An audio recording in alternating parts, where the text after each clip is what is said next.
Alright, I chose to do my topic on video games and adolescent development. There are many connections, mostly positive, few negatives, but the negatives tend to be easier to fix than you'd think. So, video games were invented 66 years ago now, late 1940s rather. Wasn't until the 90s and the early 2000s that any controversy really arose. Most of it through Senator John Lieberman. His attempts in Congress to ban video games ultimately failed. The closest anyone ever came was California, who for a while had banned sales to minors for video games, which ultimately was taken to the Supreme Court and shot down 7-2. Most studies and surveys tend to point towards more positive effects than negative effects, and I'm going to show you exactly why that is. So positive effects, there's different categories between mental, psychological, physical, and even social and civic effects. Mental effects are in reference to the processes of the brain, including things such as visual acuity, spatial perception, and the ability to pick objects out of a scene. So, think you're playing, let's say, Call of Duty, and you see the other enemies. Basically, the more you play, the more you're going to be able to pick them out faster, which will help you in real-life situations, making split-second decisions or being able to spot things that you normally wouldn't have. Along with this is an increase in reasoning and memory, along with better ability to solve complex problems. These are all considered cognitive abilities or brain abilities. Another ability that is based off of the processes of the brain, but not directly, is your motor skills, your hand-eye coordination, your balance, stuff like that, which also can be increased pretty well through video games. So for more positive effects involving the mental effects, games have been being used in the medical industry between trauma to the brain and, as we'll learn later, even through helping cancer patients. So games like Bell Island are based around diagnosing and basically testing the abilities of the brain of someone who's experienced a traumatic brain injury, be it a concussion or something more serious. There's actually another program that doctors use called Deep Ocean, which they can track the scores of the patients and be able to tell really how they're progressing and how their brain is working after suffering such an injury. Having suffered a concussion myself fairly recently, I've been using Lumosity, which is another set of brain training games, you could say, which give you a multitude of games to play and track your brain power, basically, through several different categories and your overall BPI, which is considered your brain power index.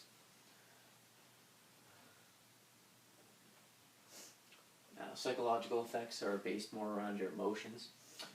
They can bring about emotions of happiness, achievement, courage, a whole plethora of emotions, really. Mostly positive. I mean, obviously you'll be upset, you'll get upset over losing, but overall it's definitely a more positive outlook. It helps build self-esteem as well as serve as a refuge away from real life and the stresses of everyday life. It helps build stick-to-itiveness, which helps you stick to problems and really want to figure out the answer, as opposed to just giving up and assuming you can't, which is really huge in today's world. Psychologists, contrary to belief, also have called the games emotional diffusers, not inciters. An inciter would basically be a stimulus in a negative way that would cause aggression, when in reality, even if they're playing aggressive, violent games, they're relieving stress and aggression through these games.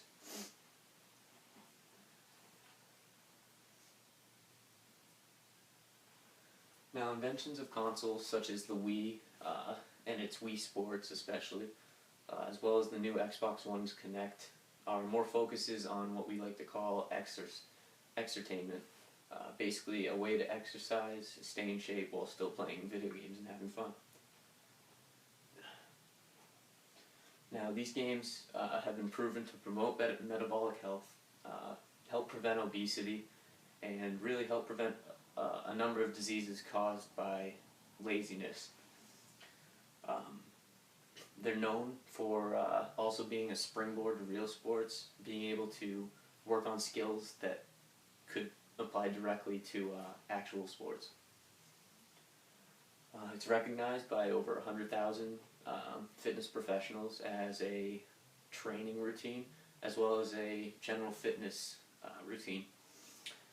There's actually, like I was saying, relating to cancer, a game called Remission, which is played by children going through chemotherapy, and it allows them to basically pretend they're shooting cancer cells as a robot and fighting cancer, when in reality it's helping them fight bacterial infections and prevent nausea, which are two key aspects to going through successful chemotherapy.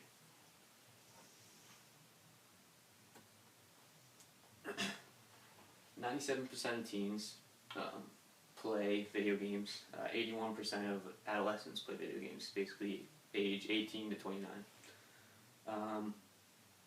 This helps us really get into the social aspect of how video games can help teens. 80% of teens or adolescents play with a friend in the room or a friend online. Now, that's contrary to what most think when they just think of a lazy gamer playing by himself, has no friends. In reality, 80% of these kids are playing with other friends and interacting.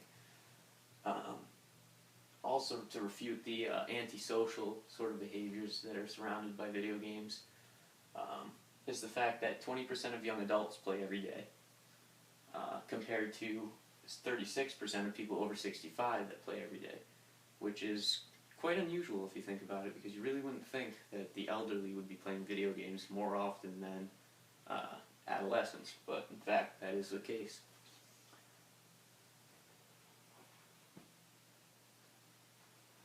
Now, slightly related to social, as video games can help build skills towards a social life, they also help build skills towards civic duties.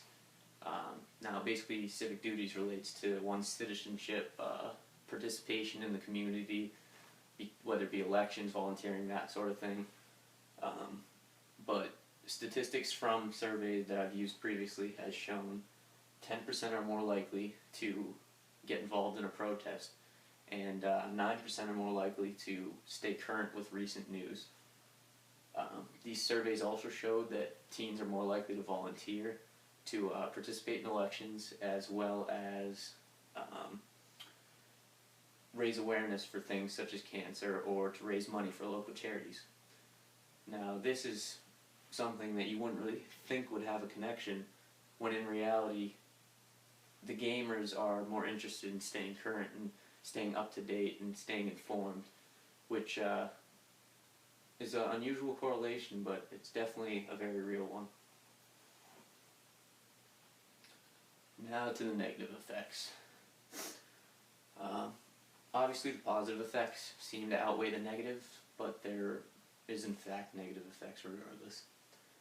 Some of these include addiction, which can range from irritability from playing less to antisocial behavior, not wanting to leave the house, just wanting to play video games. However, to help these addicts, there is the beginning of clinics in the U.S. to help these addicts to video games, as well as the one that basically started this new generation of clinics, based in New Zealand, where they created the first clinic to help people addicted to video games. Another claim is for emotional arousal, which believes to decrease the brain's activity where it comes to self-control and aggression. However, psychologists have also noted that this doesn't necessarily mean an actual increase in aggression or loss of self-control. And as one parent of three actually stated in an interview regarding the topic, she said that that saying that video games causes aggression is like saying that a soccer game causes a person to be aggressive, and that it's all about learning self-control and learning to control yourself, and that video games really can't directly influence that, which I think is a very good point. Now, more negative effects, some more chilling than others, is the relationship between violence in video games to everyday life. One such case was an 18-year-old named Devin Moore. He was arrested for stealing a car. He was actually enlisted to go into the Air Force, but as he was brought to the police station for stealing a car, he decided to pull the .45 Colt out of one of the officers' holsters, shoot 3 officers in the head, steal a police car, and temporarily get away, basically claiming he was reenacting a scene from Grand Theft Auto Vice City. Now, this is very chilling because many lawsuits were brought against Grand Theft Auto, ultimately failing because there was no true connection between the game and this man's actions. The judge ultimately threw out the idea that the game had caused the actions that followed, and he was convicted of the crimes and sentenced to death penalty by legal injections. Further attempts in court to throw this idea out that video games could cause real-life crime have always been tossed out because, let's be honest, the game really can't force you to do any action. You have to have that idea in your head that it's okay to do without the game. Now, in conclusion, video games are very beneficial to your mental, physical, and emotional health.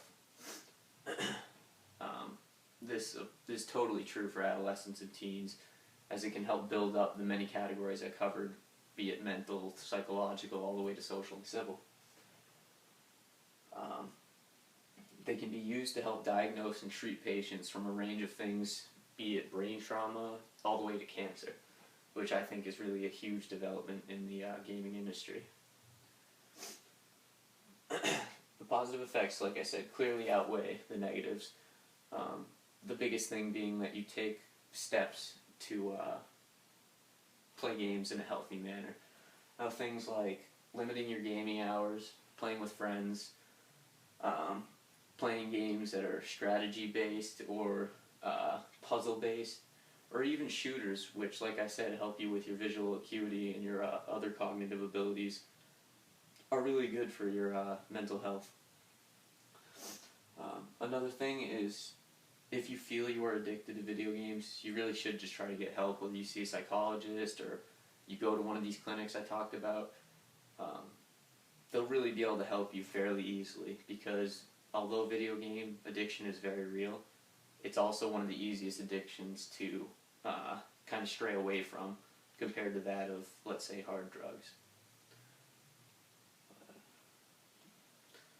That's my presentation on video games. I hope you've learned a good amount from said presentation.